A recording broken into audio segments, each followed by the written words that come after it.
Generasi Macan Asia. Perkenalkan, nama saya Jelita Siwahyuni dari SMA Negeri 1 Muara Padang. Ada hak, ada kewajiban, dan ada hukum. Kira-kira materi yang tadi masuk ke mata pelajaran apa ya? Nah, benar sekali. Jadi, materi yang tadi masuk ke dalam mata pelajaran PPKN kelas 12 semester 1.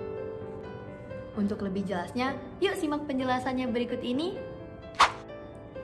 Poin A, makna hak dan kewajiban warga negara. Apa sih hak dan kewajiban itu? Jadi, hak merupakan sesuatu hal yang kita peroleh, miliki, atau kita dapatkan. Sedangkan kewajiban adalah segala sesuatu hal yang sifatnya harus atau wajib dilaksanakan atau dilakukan sebagaimana mestinya dan dilakukan dengan penuh rasa tanggung jawab. Lalu, apa sih hak asasi manusia itu? Apakah hak asasi manusia dan hak warga negara itu berbeda? Atau sama ya teman-teman? Untuk menemukan jawabannya, yuk simak penjelasannya berikut ini. Jadi, hak asasi manusia adalah hak dasar yang melekat pada diri manusia dan sifatnya pribadi atau privasi serta bersifat universal. Sedangkan hak warga negara adalah hak yang melekat pada diri manusia dalam kedudukannya sebagai anggota atau warga negara.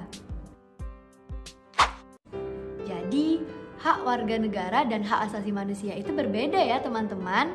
Kalau hak asasi manusia itu bersifat universal, diberikan langsung oleh Yang Maha Kuasa dan sudah pasti bagian dari hak warga negara. Sedangkan hak warga negara tidak bersifat universal, diberikan langsung oleh negara dan tidak semua hak warga negara bagian dari hak asasi manusia. Nah, hak warga negara Indonesia meliputi hak konstitusional dan hak hukum. Hak konstitusional adalah hak-hak yang dijamin di dalam dan oleh Undang-Undang Negara Republik Indonesia tahun 1945. Sedangkan hak-hak hukum timbul berdasarkan jaminan undang-undang dan peraturan perundang-undangan di bawahnya. Kita lanjut ke pembahasan berikutnya. Poin B, substansi hak dan kewajiban. Yang pertama yaitu substansi. Jadi, substansi adalah isi pokok atau inti, serta dapat diartikan sebagai letak atau isi. Substansi memuat 3 perwujudan nilai. Yang pertama ada nilai dasar, nilai instrumental, dan nilai praksis. Yang pertama ada nilai dasar. Nilai dasar adalah nilai pokok atau landasan yang merupakan nilai yang bersifat tidak akan berubah sewaktu-waktu alias tetap. Karena nilai dasar akan menjadi acuan dari nilai instrumental dan nilai praksis.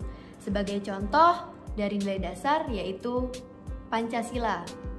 Yang pertama ada poin ketuhanan, yang kedua ada kemanusiaan, yang ketiga ada persatuan, yang keempat ada kerakyatan, dan yang kelima ada keadilan. Selanjutnya yang kedua ada nilai instrumental. Nilai instrumental adalah nilai-nilai yang termuat dalam hukum, Undang-Undang Dasar 1945, Undang-Undang, Perundang-Undangan, KUHP, dan KUHAP. Dan yang ketiga ada nilai praksis. Nilai praksis adalah nilai yang menjadi pedoman pelaksanaan nilai-nilai dasar atau merupakan suatu perwujudan dan penjabaran dari nilai dasar. Selanjutnya ada poin C, kasus-kasus pelanggaran hak dan pengingkaran kewajiban.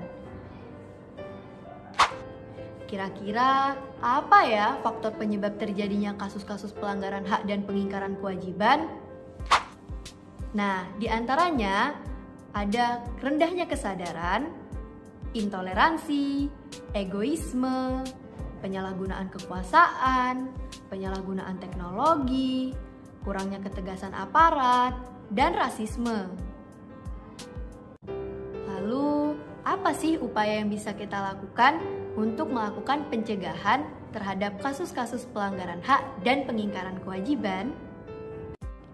Ada dua upaya yang bisa kita lakukan. Upaya yang pertama yaitu upaya penegakan hukum atau pencegahan. Dapat dilakukan melalui supremasi hukum atau meletakkan hukum pada posisi yang tertinggi. Kemudian mengoptimalkan peran lembaga negara, meningkatkan pelayanan kualitas publik, meningkatkan pengawasan masyarakat, dan meningkatkan kesadaran. Upaya yang kedua yaitu melalui pengobatan, melalui lembaga negara.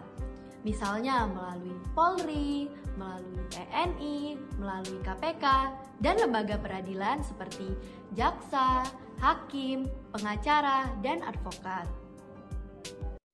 Nah, ternyata pengacara dan jaksa itu berbeda loh teman-teman. Apa ya perbedaannya? Yuk disimak penjelasannya. Jadi, pengacara itu bertugas meringankan hukuman dari seorang oknum atau tersangka. Jadi, peran pengacara itu sebagai pembela. Sedangkan jaksa bertugas memberatkan hukuman tersangka atau oknum. Jadi, di sini peran jaksa adalah sebagai penuntut. Nah, jadi itu tadi penjelasan dari materi kasus-kasus pelanggaran hak dan pengingkaran kewajiban warga negara. Semoga dapat bermanfaat dan dapat digunakan sebagaimana mestinya. Saya Jelita Ziwayuni pamit undur diri. Sampai jumpa. Wassalamualaikum warahmatullahi wabarakatuh.